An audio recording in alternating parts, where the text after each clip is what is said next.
Welcome to episode 5 of the Subjective Professor podcast. And in this episode, we are going to go over the questions of deconstruction. That is the deconstruction method that I came up with. This is proprietary, okay? It's basically a simplified way of doing deconstruction. I'm not sure. I don't think it's in any book anywhere. Um, Especially if you read a postmodernist, they'll deliberately try to make it difficult to understand what deconstruction is. So this is my simplistic presentation of deconstruction. Now, to remind ourselves, what is deconstruction? Well, information is usually taught to people or given to people as if they are facts, that they're absolute, that there was no bias or subjectivity involved in the creation of this information, right? And so information is given to us without a subject.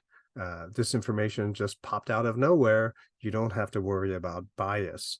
But as I tried to explain over the previous episodes, um, all information can only be produced from a subjective point of view because that's who we are. We are human beings. We observe things subjectively, and then we express ourselves from our subjective point of view. And that includes the information and knowledge that we had already learned, which we're going to use to describe and explain what it is that we have just seen subjectively. So all deconstruction is bringing the subject back into the picture, reminding ourselves that information comes from a subjective point of view. And so deconstruction is taking apart the constructs, the information that is produced, taking them apart to see the nature of their subjectivity. Now, going over all 6 questions generally takes about 50 minutes for me in class, but I'm going to break this up into 2 parts and then release the episodes on consecutive days, but to try to keep in line with my 15 minutes of podcast limitation. But I will tell you, and we're doing deconstruction in order to shift perspective. And so once you see what the subjectivity was that went into the creation of this information, of these constructs, and you decide that, well, there may be something better, then you can or either look for information that was created from a different subjective perspective, or you yourself can shift your perspective to be able to see things that are different. And this is the goal, to be able to see more subjectivities, to see through, entertain many more subjectivities. So if we do encounter a problem, if we do get stuck somewhere, we can just simply shift our subjectivity, our subjective point of view, and then use a different one and move past what otherwise might hang us up for a while. So I'll tell you what the 6 questions are first, and then I think we'll only have time to go over 3 of them in this episode. So the 6 questions are: what is your agenda? Well, this one isn't really a question. Define the terms that are being used. The third question is: who made or funded the information, if you can find that out? Fourth question is: who benefits from this information, if it is widely believed? The next: who loses the most because if the information is widely accepted? And finally, how has the definition of the constructs of the terms that you're using changed over time? So let's jump right into the more detailed explanation of each of these questions. The first one is: what is your agenda, or what is your bias? Now, as I said before, not only is information produced from a subjective point of view, but when we encounter the information, we're encountering it from our subjective perspective.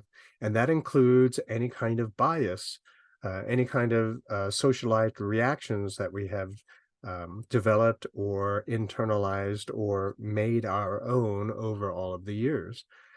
So recognizing what our bias may or may not be, and we all have bias, uh, helps us to understand why we have certain reactions that we do.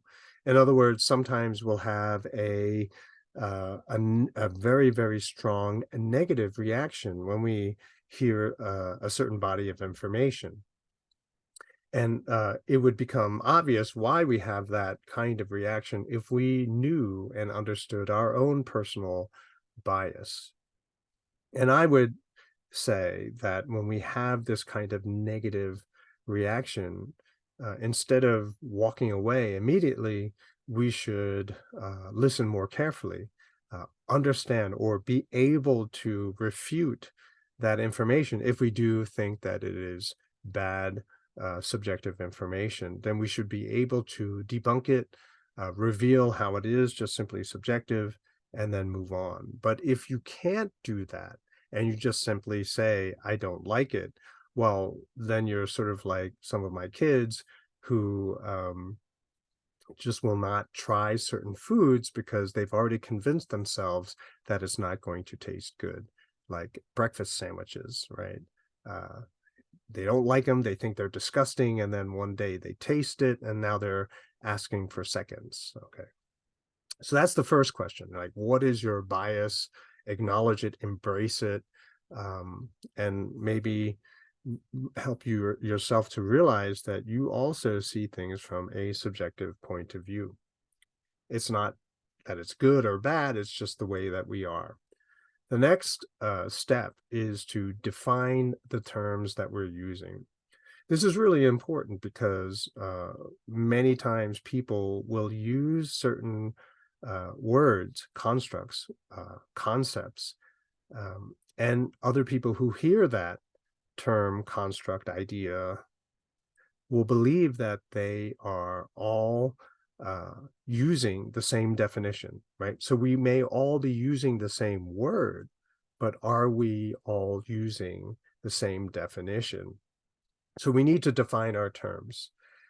I realize that this is very Socratic, very much like Socrates did, as Plato recorded for us. So Plato was Socrates' student, and Plato wrote down some of the dialogues that Socrates had with other people. And often what came up in the earlier dialogues is Socrates' annoying almost search for a good definition. And what does not count as a good definition are examples, right? You can't, just by giving me many examples, does not help me to understand what the definition is. So he wants a definition through which, moving on in the future, if he ever encounters something that matches that definition, then he can say, ah, yes, that's what we're talking about here. And so we need a very good definition to ensure that we're all talking about the same phenomena, the same idea, the same construct. And if we are able to achieve this, then we prevent the phenomena where we are talking past each other or talking at each other, right? You're not having a dialogue, you're not having a discussion, you're not learning through the conversation, you're just talking at each other or worse, past each other, right? So you want to make your point, so it doesn't matter what the other person says, and you simply ignore it. Also, having a good definition avoids the phenomena where one person will say, I never said that. Or if they say, that's not what I meant, right? You can avoid that situation. And that happens a lot in human relationships. I've seen it. Also, by having a good definition, we can avoid assuming that we're talking about the same idea. We can avoid a conversation which goes nowhere, unless, of course, you like a conversation that goes nowhere. But a lot of people that I know would much rather spend their time doing something more productive, and they want to avoid the conversations which go nowhere. And sometimes they go nowhere for 4 or 5 hours, and I've had conversations like that before. So having a good definition will bring that conversation, if it is a conversation, to a quicker resolution. Now, your definition, you know it's a good definition if you can't really think of too many or any exceptions to the definition that you have. right? And so if by your definition you cover all your bases that you know of anyway, chances are you have a pretty good definition. Now, we're talking in the abstract here, so let me give you an example. Love, right? So when one person says, I love you to another person, generally the person who hears it is flattered, they're taken off guard, and usually it's spoken in the heat of a moment. And so you just say, oh wow, well, oh, I love you too, and then you kind of move on. And then over a period of time, you begin to have conversations with this other person, and um, the conversation goes something like this. Oh, but you said you love me. And the other person will say, well, of course, I said I loved you, but that's not what I meant, you know? And so you have this phenomena, and it's unfortunate. A lot of people get very upset. There's a lot of heartbreak. And so perhaps maybe next time, if you learned your lesson and exercise a little bit of deconstruction. If anyone in the future says, I love you, you can say, oh, that's so nice, time out. But hey, can you define that term? What do you mean exactly when you say that?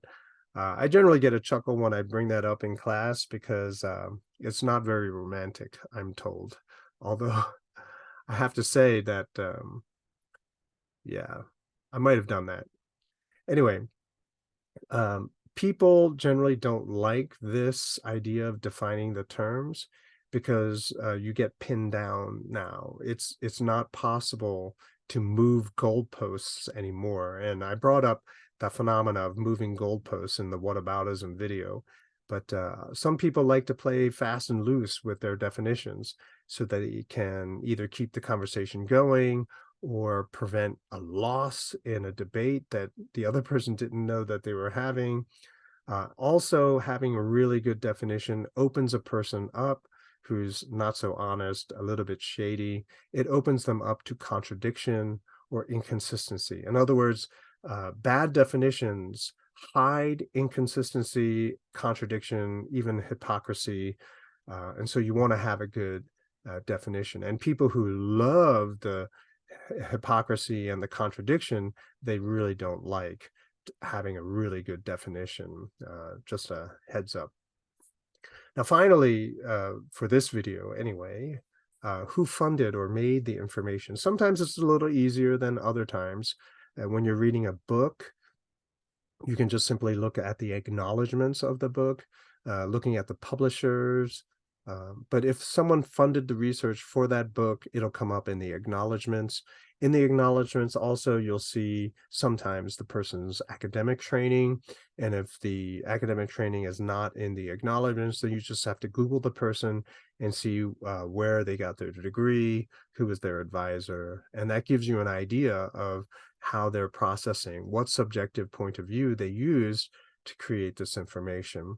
Other times you can just simply look for a sponsor. Documentaries that you might see on PBS always have these little commercials, right? Like this documentary or funding provided by, and then they list the companies, and the companies are not opposed to that because they want people to know that they're making charitable donations, right? And so documentaries are generally used for very trendy, politically correct topics. And so people want to have it known that they contributed to the funding of this really, really great, uh, production of information.